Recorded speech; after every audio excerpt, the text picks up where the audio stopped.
মাকে লাঠি দিয়ে দমন করে সত্যি কথা বল, একটা একটা করে ডাক মারে মার কাছে বলে, মা চিক্কু দিয়ে বলো বাবা বাবা লাঠি দিয়ে মারিস বাবা, বাবা আমি তোর বউকে কিছুই বলি নাই, মারিতে মারিতে মাকে বিছানার মধ্যে ফেলে দিয়ে দিল। হায় রে মা কান্দেরি, মা বলে মানে রে কি করলি তুই রে বেটা,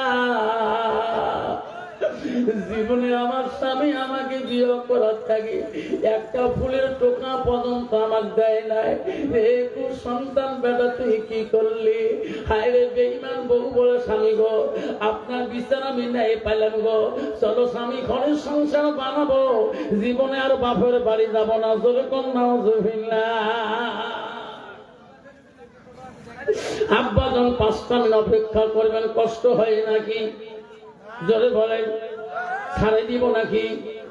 না বাবা 5টা মিনিটের জন্য আব্বারে ওই বেটার সঙ্গে মার এমন দুশ্মনী বানিয়ে দিল যে বেটা সকালবেলা অফিস গেলে মাকে সালাম দিয়ে যায়, মার পায়ে চুমে খয়া যায়, মার হাতে চুমে খয়া যায়, সেদিন দেখি সন্তান মার রুমে পর্যন্ত যায় না। 2 দিন অপেক্ষা হলো, মাও বেটাও যায় না, বউ মা কিছু খানাও দেয় না, না খেয়ে মা কতবার থাকে রে। গ্রামের মধ্যে বুড়ি মা গেল ঘুরতে, সব গ্রামের ছেলেরা বলে প্রভু আম্মা ও খালা আম্মা তোর চোখের পানি কেন গো, খালা আম্মা তোর না সুখ, ভাই না বড় অফিসার তোর তো আর সুখ নাই, তোর চোখের পানি কে। খালা আম্মা খুলে বলে না রে তোর ভাই আমাকে লাঠি দিয়ে কোবাইছে রে, এই কথা বললে পাড়ার ছেলেরা সবাই যে আমার বেটাকে কোবাইবে রে, বড় কেউ নাই রে, আমি থাকতে আমার ছেলেকে আমার ভাগিনা ভাতিজা কোবাইবে, আমি মা আমি সহ্য করতে পারবো না। মা এত দয়ালু রে, কাউকে বলে না, 3 দিন পর্যন্ত না খেয়া মা বেডিং পাতো সব কোটে টোটে নিয়ে স্বামীর কবরের পাশে যে কান্দি বলে, স্বামী গো প্রতিদিন ফজরের নামাজ পড়ি তোমার জন্য দোয়া করছিলাম, গো স্বামী তোমার কবরের দিকে দেখি আমার তোমার কত মনে হয়, এই সন্তানের কাছে থাকতে পারি না, তোমার কবর আর জীবনে আর দেখতে পারবো না। স্বামী গো চলে গেলাম, এই কুসন্তান জন্ম দিয়ে গেছে, এই কুসন্তান চাকরি টাকা খেয়া আল্লাহর ইবাদত আর আমি জীবনে করতে চাই না। স্বামী কবরের পাশে সালাম দিয়ে কাঁদতে কাঁদতে বুড়ি মা চলিয়ে যায়, আর জীবনে আসবো না, জঙ্গল পাহাড় শহরে মরে থাকবো, এইরকম কুসন্তানের বেটার কাছে আশীর্বাদত করবো না।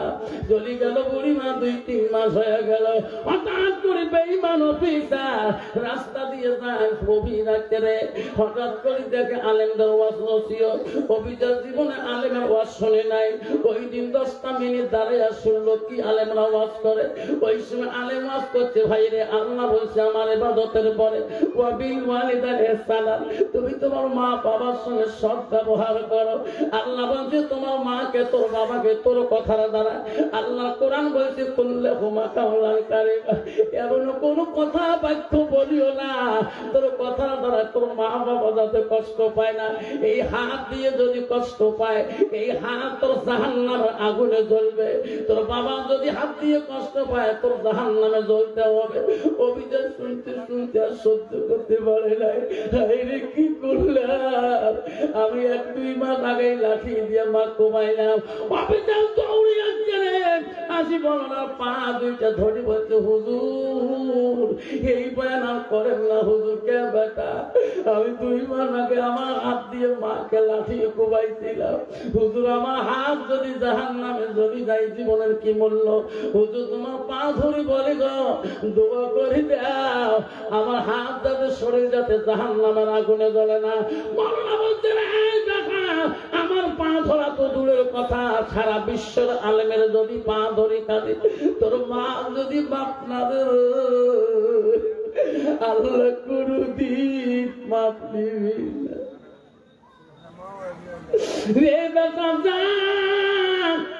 আমার পা ছাড়ি দিয়ে তোর মা যদি বাঁচি আছে তাড়াতাড়ি আমার মতন করি একবার তোর মার পা দুটো জড়ো করি যদি ধরতে পারিস, তোর মা যদি মাফ করে দেয় রে বেটা অফিসার, পৃথিবীর কোন আলেমের দোয়া লাগবে।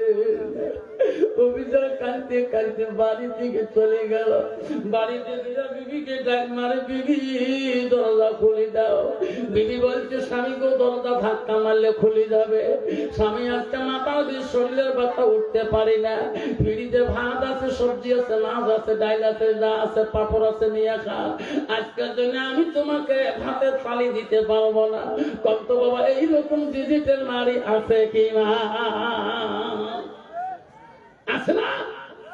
কেন স্বামীর কথা নিয়ে খাবার পান না? হাব্বা জানা আমার শোনার চানরা লাস্টের মধ্যে অফিসার দেখলো মা যখন অন্যায় করেছি, বিবি যখন উঠবে না, ভাতের থালি একটা নিয়ে ফ্রিজের সামনে যা ভাত বাড়লেন, নিজে কান্দে, আর সবজি নাই, মাছ নাই, মাংস নাই, ভাজা নাই, আর বলে আল্লাহ আমি যে মাকে বলি অফিসে গেছিলাম আজকে 3 মাস ধরে মাগ আমি দেখি না, আজকাল ভাতের থালি একটা খানা আমি খানা খাবো না। এই ভাত আমার হাত দিয়ে মার মুখে দিয়ে আমার মার পা দিয়ে ধরি আমি মার কাছে ক্ষমা নিয়ে নেব রে। ভাতের তালটা সাথে বাড়ি মার রুমে চলিয়া গেলেন। মা গো দরজা খুলি দে মা, আমি তোর খুব সন্তান মা, আমি একটা তোর জাহান্নামী সন্তান মা, আমি অপরাধ করেছি মা, দরজা খুলি দি মা, দরজা খুলি দে। মা তো শুনে দেয় না, মা তো ঘরত নাই। যখন দরজাটা ধাক্কা মারলেন, দরজা খুলে গেলেন, দেখে খালি চোখে পড়িয়েছে রে, মার ঘরে কিছুই না। মা কেন ঘরে নাই? আবার এক রুমে চলে গেলেন, মা করে ডাকালেন, দরজা ধাক্কা মারলেন, দরজা খুলে মা নাই। এমন করে বাড়ির সব রুম গুলো ত্যাগ করলেন, কোন রুমে মা ঘুমায় নাই। লাস্টের মধ্যে বিবির কাছে ভাতের থাল ধরে গেলেন, বিবি সত্যি করি বল মোর মাটা বাড়ির কোন নম্বর রুমে ঘুমায়? বিবি চলতে উঠে বলছে জানে না আজকে কোন কথা মনে করলেন গো পোকা স্বামী? আমার কথায় যেদিন আপনি লাঠি দিয়ে তোমার মা কোবাইছিলেন, বিষ্ণায় তোমার মা কাঁদছিল, 3 দিন পরে তোমার মা না বাড়িতে চলে গেছে গো স্বামী। আজ কতদিন হয়ে যায় তোমাকে আমি কোনদিন বলি নাই, তোমার মা বাঁচি আছে কিনা মরেছে আমি নিজে বলতে পারবো না। অভিযান বাঁচির তালি দিয়ে কান্দি বিবির কাছে কয়েক খোদার কসম করে বললাম, বিবি রে যতদিন বেঁচে থাকবো বিবি, কি করি চাকরি, কি করি বাড়ি, ও বিবি রে এই মাগ আমি তোর জন্য সব হারাইলাম। এই যে চুরি কসম করে নিয়ে বললাম, যতদিন এই মাকে বাড়ি জানতে পারবো না অতদিন এই বাড়িতে আমি প্রবেশ করব না। চুরিটা হাতে নিয়ে মা মা করে ডাকায়, মা গো আমি এত ভুল করছি মা, তুই কোন জায়গায় আসো রে? দিন চলে যায়, রাতি আসি যায়, মারা ডাক ফলে না। গেতে গেতে দিন গেল, 15 দিন 20 দিন গেল, মা না কানতে কানতে ভিতরে পাগলের মতো হয়ে গেল। লাস্টের মধ্যে মা জঙ্গলের মধ্যে যা ডাকা, মা ও মা তুমি অমর হয়ে থাকো, মরু জীবনের তরে তুমি মা মরে গেলে কান্দব নিশারাতে। কোন জায়গায় মা নাই, আরে পাগলার মতন করি জঙ্গল পাহাড় ঘরে। এমন সময় অফিসার দেখে বিশাল একটা বাড়ি দেখা যায়, মনে করলো এই বাড়িতে প্রথম তো মাছ যদি পায়। বাড়ির চতুর্দিকে খবর নিল কোন জায়গায় মা নাই, তার পিছনে দেখে একটা ভাঙা ঘর। উনি মনে করলো এই ঘরটা দেখিয়ে যায়, অফিসার ওই ঘরের মুখে রওনা হইলেন। এমন সময় একটা আওয়াজ অফিসারের কানের মধ্যে পড়ে, কে বা দোয়া করি বলছে, আল্লাহ যেদিন থেকে আমার সন্তান আমার লাঠি দিয়ে কোবাইতে, আল্লাহ সেদিন থেকে আমি দাঁড়ে নামাজ পড়তে পারি না।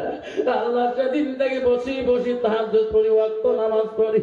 আল্লাহ আমার বসি থেকে ইবাদত তুই কবুল করবি কিনা। অভিচার বলো রে, কে আমার মতন করে মা কোবাইছে রে। আস্তে আস্তে ওই ঘরের দরজায় যে ভাঙা ঘরের ফুটে দিয়ে দেখে, হায় রে আসল মা, ওই ঘরের ভিতরে খালি মাটিতে সেজদা দেয়। আমার মায়ের তো ছেলে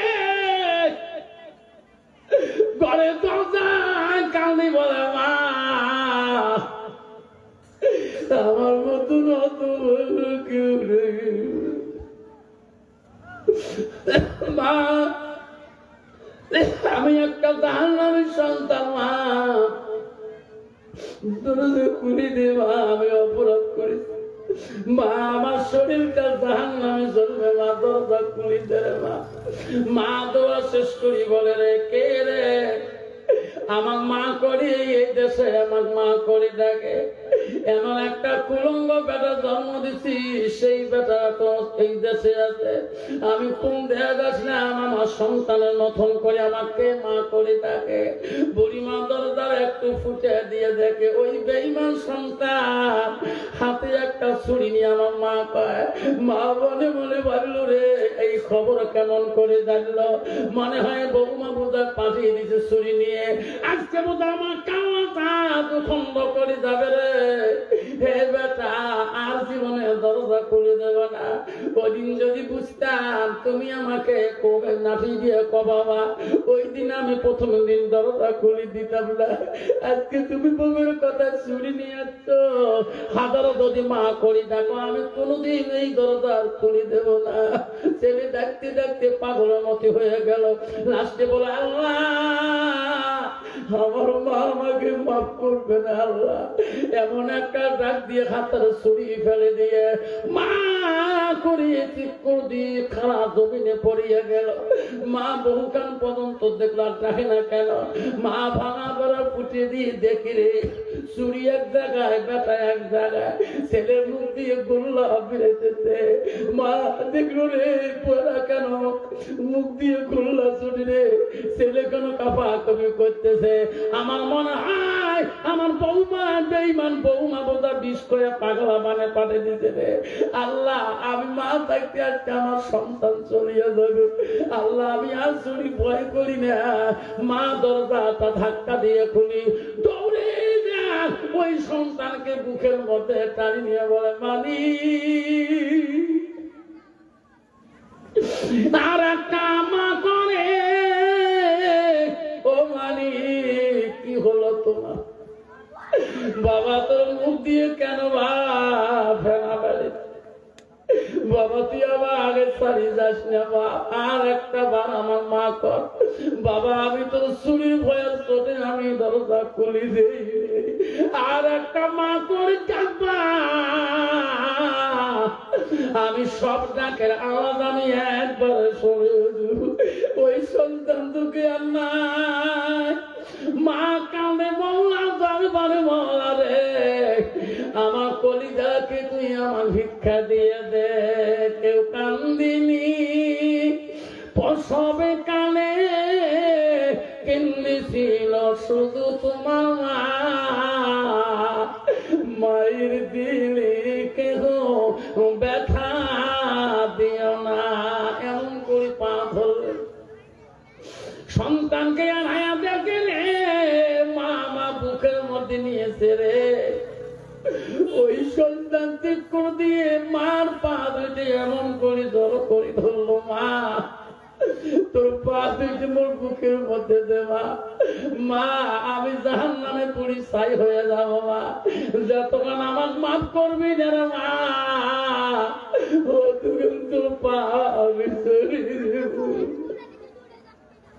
মা আমাকে না যদি মাফ করে দাও মা, এই যে ছুরিটা দিলাম মা, এই ছুরি দিয়ে আমার কাল্লাটা দখণ্ড করবি, নাহলে আমি তোর পা ছাড়ি দেব।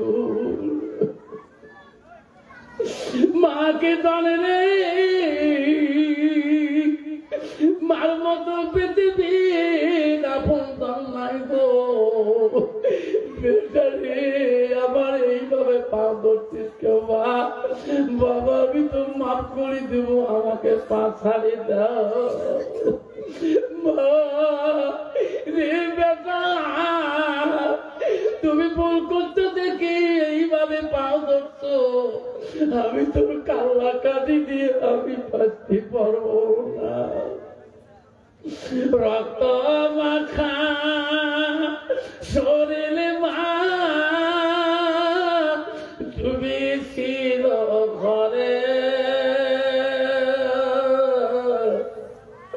হৃদয়ের গোপন জিনিস মা মুখে দেহের তোলে নবী বলেন ইজা মাতানিল ফানু ইয়ালকাতালহু আমালহু নবী বলেন মানুষের মৃত্যুর পরে বুখারীর হাদিস সব আমল বন্ধ হবে রাসূল বলল ইল্লা মিন সালাসাতি তিনটা আমল বন্ধ হয় না নবী এক নম্বর বলল সাদাকাতু দারিয়া আলমিহি আনতা পাহু বিহি আওলাদুন সালহুন ইয়াদুলাহু আব্বাদি ও সৌকরের বন্ধুরা আজকে তোমরা আসছেন জলসার বাড়িতে কার কার মা নাই কার কার বাবা নাই হাতটা দেখিয়ে যেতে চাই আমি দোয়া করবো একটা মিনিট মা কার কার মা মারা গেছে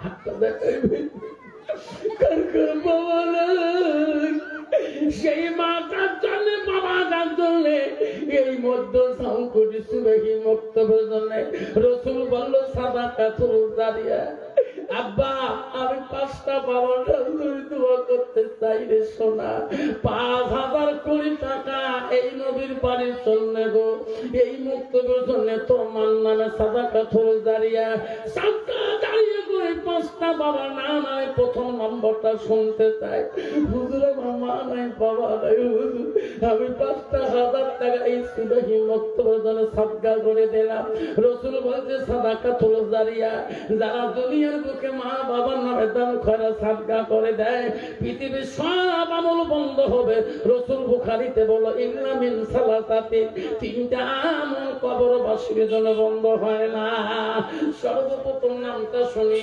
তারপরে বলবো অফিসারকে মা মাফ করে দেয় কিনা